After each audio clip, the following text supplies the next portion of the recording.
Bismillahirrahmanirrahim. Assalamualaikum warahmatullahi wabarakatuh. Bagaimana kabarnya anak-anak? Semoga semuanya senantiasa sehat ya. Oke, pada kesempatan kali ini kita akan melanjutkan pembelajaran dan ini materi terakhir dari lingkaran ya.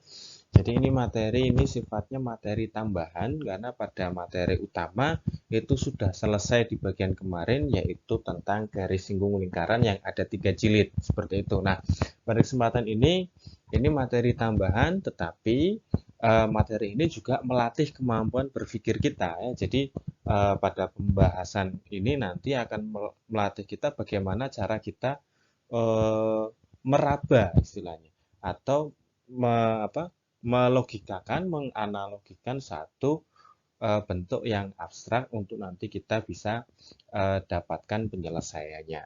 Nah, materi ini berkaitan tentang kedudukan lingkaran. Jadi ketika ada dua lingkaran, itu nanti bagaimana, bagaimana, dan bagaimana. Nah, selengkapnya kita lanjutkan ke slide berikutnya saja. Ya, pada bagian ini, nah misalkan terdapat dua buah lingkaran ya. Dua buah lingkaran persamaannya saya ambil persamaan bentuk umum seperti itu. Kenapa? Agar nanti kita mudah dalam penganalogiannya seperti itu.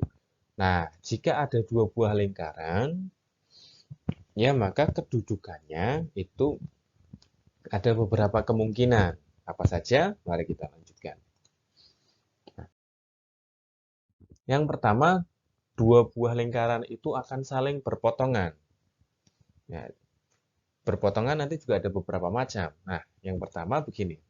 Nah, ini saya buatkan ilustrasinya. Ini adalah lingkaran yang pertama ya, dengan pusatnya P1, jari-jarinya R1, dan saya punya lingkaran yang kedua, misalkan begini, ya, jari pusatnya di P2, jari-jarinya R2. Nah, dua buah lingkaran ini saling berpotongan. Bagaimana kejelasannya lanjutannya?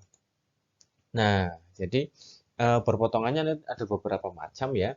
Nah, ini yang pertama seperti ini berpotongannya. Jadi apa garis kutubnya itu dia akan tegak lurus dengan jarak di antara dua buah pusat lingkaran seperti itu. Nah, kalau seperti ini kejadiannya, maka nah akan terjadi jika dan hanya jika jarak kedua pusat lingkaran kurang dari jumlah kedua jari-jari lingkaran. Nah, seperti ini ya. Jadi ketika R1 ini ditambahkan dengan R2 itu pasti lebih panjang daripada P1 ke P2 seperti itu. Nah, itu menunjukkan bahwa dua buah lingkaran saling berpotongan. Perpotongannya tentunya tidak ada syarat yang lainnya seperti itu. Nah, nanti berikutnya yang kedua. Nah, yang kedua ini berpotongannya saling tegak lurus. Seperti apa? Kita lanjutkan ilustrasinya. Ya, saya punya lingkaran satu, pusatnya P1, jari-jari R1. Nah, lingkaran yang kedua ini, ya. Nah, terus berikutnya, apa yang dimaksud dengan berpotongan tegak lurus? Yang dimaksud berpotongan tegak lurus adalah ini. Jadi jari-jarinya saling tegak lurus gitu ya.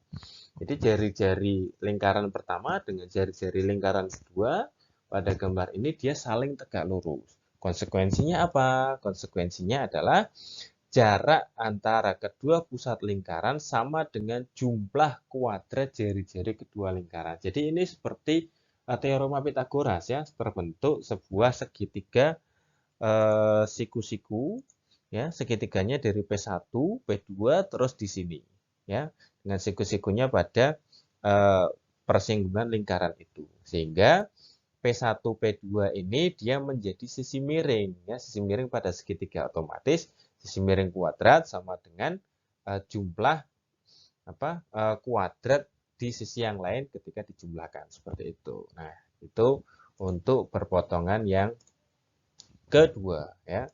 Jadi ada dua macam perpotongannya. Yang satu perpotongan sekedar berpotongan, yang kedua berpotongan yang menyebabkan jari-jari lingkaran pertama dengan jari-jari lingkaran kedua saling tegak lurus. Oke, kita lanjutkan berikutnya. Nah, yang ketiga, nah, lingkaran satu dia memotong dan membagi lingkaran dua menjadi sama besar. Maksudnya apa? Garis kutubnya ya. Garis kutubnya nanti membagi sama besar. Nah, ilustrasinya seperti ini. Ini lingkaran yang pertama, ini lingkaran yang kedua. Nah, jadi mana yang dimaksud membagi sama besar? Yaitu adalah ini. Nah, jadi garis kutub pada persinggungan lingkaran ini membagi lingkaran yang kedua atau lingkaran yang kecil itu menjadi dua sama besar seperti itu. Konsekuensinya apa? Seperti ini. Konsekuensinya adalah kuadrat jarak antara kedua pusat lingkaran sama dengan selisih kuadrat jari-jarinya. Nah, maksudnya apa? Nah, seperti ini. Nah, ya. Jadi P1, P2 ini dia menjadi sisi tegaknya ya, sisi tegak pada segitiga siku-siku P1, P2 dan Q dengan sisi miringnya adalah R1. Sehingga otomatis apa dengan persamaan Pythagoras yang sudah kita ketahui bahwa eh, sisi paling pendek dikuadratkan ditambah sisi yang tengah dikuadratkan sama dengan sisi yang paling panjang. Nah, kalau sisi yang lainnya, maka otomatis sisi yang paling panjang dikuadratkan dikurangi satu sisi yang lainnya, maka dia akan menghasilkan satu sisi yang satunya, seperti itu. Nah, jadi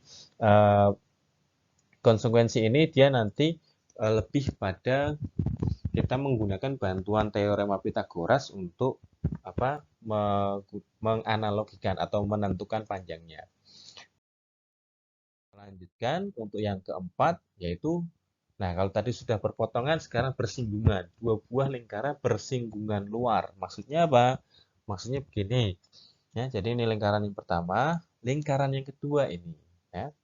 Nah, bisa dilihat bahwa lingkaran satu dengan lingkaran dua pusatnya berbeda dan lingkaran pertama dengan lingkaran kedua itu letaknya di luarnya ya, saling di luar sehingga apa ya konsekuensinya seperti yang digambar bahwa garis singgungnya seperti ini. Ya, itu garis singgungnya bahwa eh, lingkaran pertama dengan lingkaran yang kedua itu bersinggungan luar. Konsekuensinya adalah jarak kedua pusat lingkaran sama dengan jumlah jari-jari kedua lingkaran. Langsung saja, nggak pakai kuadrat ini ya, karena langsung dijumlahkan saja.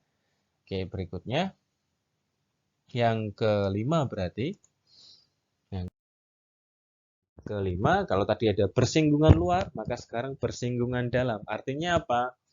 Lingkarannya itu berada, lingkaran yang kecil, lingkaran kedua, dia berada pada lingkaran pertama yang lebih besar. Atau sebaliknya, intinya yang kecil berada di dalam lingkaran yang besar. Seperti itu. Nah, seperti ini. Apa konsekuensinya? Ini garis singgungnya ya di sisi sebelah atas lingkaran. Konsekuensinya adalah jarak kedua pusat lingkaran sama dengan selisih jari-jari kedua lingkaran. Nah, ini. Nah, jadi kalau sebenarnya dari P1 ke garis singgung ini sama juga dengan R1 ini kan. Nah, tetapi untuk lebih menegaskan saya buatkan R1-nya ke arah yang berbeda sehingga bisa terlihat jelas seperti itu. Kalau di sini saya langsung tumpukan di satu garis ini, maka akan tumpuk-tumpuan sehingga kita nanti agak bingung. Nah, jarak antara P1 P2 ini ya sama dengan selisih jari-jarinya. Seperti itu ya. Artinya apa? Artinya bahwa R1 dikurangi R2 tanda mutlak itu sama dengan jarak antar pusatnya seperti itu. Berikutnya bersinggungan luar, bersinggungan dalam. Yang keenam adalah dia tidak bersinggungan. Ini lingkaran yang pertama dan lingkaran yang kedua, ya jarak antar pusatnya ini, sehingga konsekuensinya adalah dua buah lingkaran ini jarak kedua pusatnya lebih panjang dari jumlah kedua jari-jarinya. Ya seperti ini. Oke, nah jadi ada beberapa bentuk hubungan tentang kedudukan lingkaran tadi sudah kita bahas semua.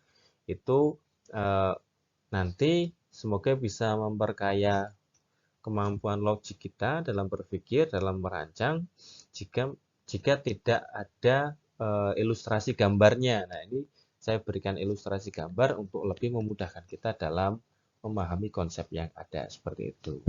Oke. Terima kasih sudah menyimak video kali ini. Berarti setelah video kali ini, di video berikutnya itu kita akan berganti kepada bab yang baru, bab yang kedua. Membahas apa? Membahas tentang polinomial.